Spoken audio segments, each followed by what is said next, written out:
안녕하세요. 반갑습니다. 강사 고정욱입니다. 보험 영업의 정석 컨설팅 킬링 포인트. 이번 시간은 치매 신약 레캔비. 이 레캔비 컨설팅 포인트를 좀 잡아보도록 하겠습니다. 자, 대한민국 치매 환자 수 100만 명 돌파했다. 자, 너무나 당연한 것 같아요. 대한민국은 이미 2년 전에 초고령 사회에 진입을 했고 전 세계에서 가장 빨리 늙어가는 나라입니다. 치매라는 질환은요, 주된 원인이 노화거든요. 당연히 노인 인구가 많아지면 치매 환자 수는 늘어날 수밖에 없는 뻔한 결과죠. 그런데 여기서 컨설팅 포인트 하나 잡자면 바로 간병비 상승을 들 수가 있을 것 같습니다. 치매 환자 수 많아지니까 간병 수요 늘어나는데 공급이 이를 따라가지 못하기 때문에 결국 가격은 수요와 공급에서 결정이 되는데 엄청나게 가격이 상승하고 있죠. 여기에 더해서 75세 전후로 비교를 하면 간병에 대한 필요성이 무려 8배나 증가한다고 합니다. 조금 지나서 75세 인구가 많아지게 되면 결국 간병비는 지금보다 훨씬 더 폭등할 거라고 얘기를 하고 있는 겁니다.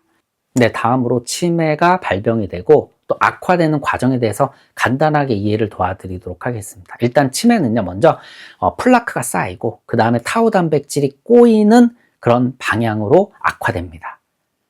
우리 플라크, 베타 아밀로이드라는 거 원래 좋은 물질입니다. 근데 이게 여러 가지 원인으로 인해서 과발현돼서 쌓입니다. 쌓이고 썩어서 독소가 나오고 결국 주변 신경 체계를 무너뜨리죠. 특히 이 플라크가 쌓이는 곳이 해마 근처입니다. 해마는 기억력을 관장하는 기관이잖아요. 그래서 기억력 감퇴부터 증상이 오기 시작하는 겁니다. 두 번째, 이제 이 악화가 커지게 되면 결국 타우 단백질이 꼬이기 시작합니다. 이 타우 단백질은 미세소관이라고 해서 신경 전달을 잘하는 어떤 관인데 이 관을 신경 전달이 잘하도록 관리하는 그런 단백질인데 이 단백질이 꼬이면서 이제 악화되고 결국은 치매가 중등도 중증 단계까지로 이어지는 겁니다. 물론 이렇게 무조건 순서를 따르는 건 아니지만 일반적으로 플라크가 쌓이고 타우 단백질이 꼬이는 방향으로 치매가 발병되고 악화된다라는 겁니다.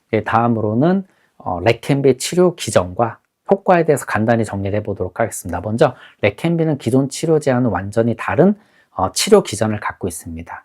기존 치료제는요, 이 신경체계 활성화를 돕는 방식으로 치매 진행 속도를 낮췄다라면 레캔비는 플라크 자체를 제거하는 방식으로 치료를 하거든요. 자, 그럼에도 불구하고 레캔비도 치료 자체를 할 수 있는 게 아니라 진행 속도를 늦출 수밖에 없습니다.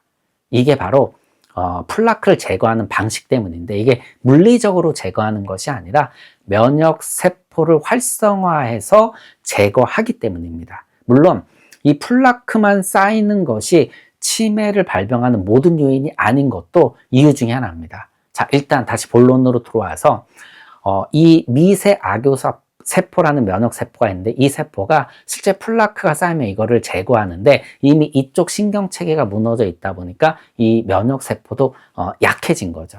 그래서 얘를 활성화해서 플라크 제거를 더 돕기는 하지만 결국 쌓이는 거에 비해서 제거하는 양이 적다 보니까 악화 속도를 늦추는 방향으로 갈 수밖에 없고요. 결국 6개월, 1년 정도 늦춘다라고 합니다. 물론 그 이상 늦추는 경우도 발생을 하고요.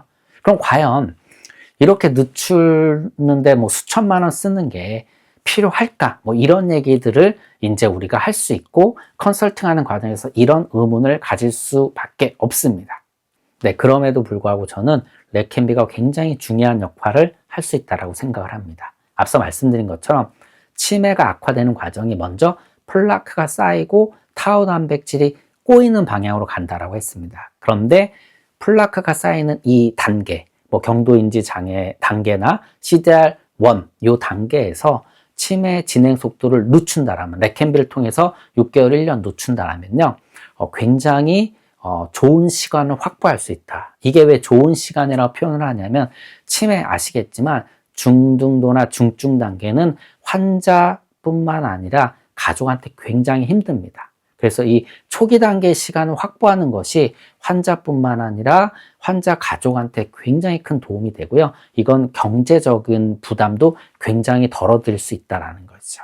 그리고 아직 타우 단백질 꼬임을 푸는 그런 약은 현재 시판되지 않았습니다. 임상 2상 단계에 있는데, 뭐 예를 들어서 레켄비로 늦추고 타우 단백질 꼬임까지 푸는 그런 치료제가 그 와중에 나온다라면, 예를 들어서요.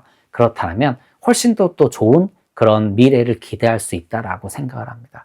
그래서 레켄비를 통해서 초기 진행 속도를 늦추는 건요, 뭐 너무나 중요한 시간을 확보하는 거라고 생각을 하고요. 또 레켄비 말고 키순나라는 이제 미국 릴리사의 제품이 있는데, 이 제품은 레켄비보다 더 효과가 더 좋습니다. 뭐 이런 신약들이 또 추가적으로 나올 수 있기 때문에 여러 가지 효과를 볼 수 있는 그런 시간을 확보할 수 있다. 그래서 레켄비는 정말 중요한 약이다. 그래서 이 담보를 넣는 것은 꼭 필요하다라고 저는 생각을 합니다. 오늘 보험 영업의 정석은 이렇게 마치도록 하겠습니다. 고맙습니다.